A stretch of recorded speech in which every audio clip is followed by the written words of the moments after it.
मशिदीवरील भोंग्यांच्या मुद्द्यावर अजित पवारांनी बैठक बोलावलेली आहे। मुस्लिम समाजाच्या शिष्टमंडळासोबत बैठकीचं आयोजन करण्यात आलंय। पोलीस महासंचालक आणि मुंबई पोलीस आयुक्त उपस्थित राहणार आहेत। सह्याद्री अतिथीगृहावर या बैठकीचं आयोजन करण्यात आलंय। मुस्लिम समाजाच्या या शिष्टमंडळात नवाब मलिक, अबू आझमी, वारिस पठाण, जलाल उद्दीन, भायखळाचे आमदार मनोज जामसुदकर हे उपस्थित असतील।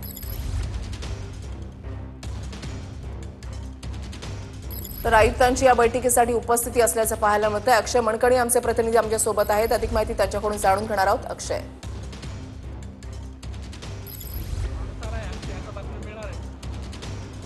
ऋषाली, थोड्याच वेळात उपमुख्यमंत्री अजित पवार यांच्या उपस्थितीमध्ये अनधिकृत भोंग्यांच्या संदर्भात मुस्लिम समाजाची बैठक जी आहे ती होणार आहे। या संपूर्ण बैठकीला मुंबई पोलीस आयुक्त देवेन भारती आणि त्याचसोबतच महाराष्ट्र पोलीस महासंचालक जे आहेत ते देखील या सगळ्या बैठकीसाठी उपस्थित राहणार आहे। आतापर्यंत बैठकीकरता सना मलिक असतील, नवाब मलिक, जिशान सिद्दीकी, वारिस पठाण आणि युसुफ अब्राहिनी असे विविध मुस्लिम समाजाचे नेते जे आहेत ते सह्याद्री अतिथीगृहावरती दाखल झालेले आहेत। खरं तर अनधिकृत भोंग्यांच्या संदर्भात आता हा संपूर्ण राजकीय मुद्दा तापलेला आहे, कारण एकीकडे मनसेनं अनधिकृत भोंग्यांच्या संदर्भात कारवाई करावी या मागणीकरता जोर धरलेला होता आणि ती पुढे मागणी जी आहे ती भाजपचे किरीट सोमय्या यांनी रेटून धरलेली असल्याचं पाहायला मिळतंय।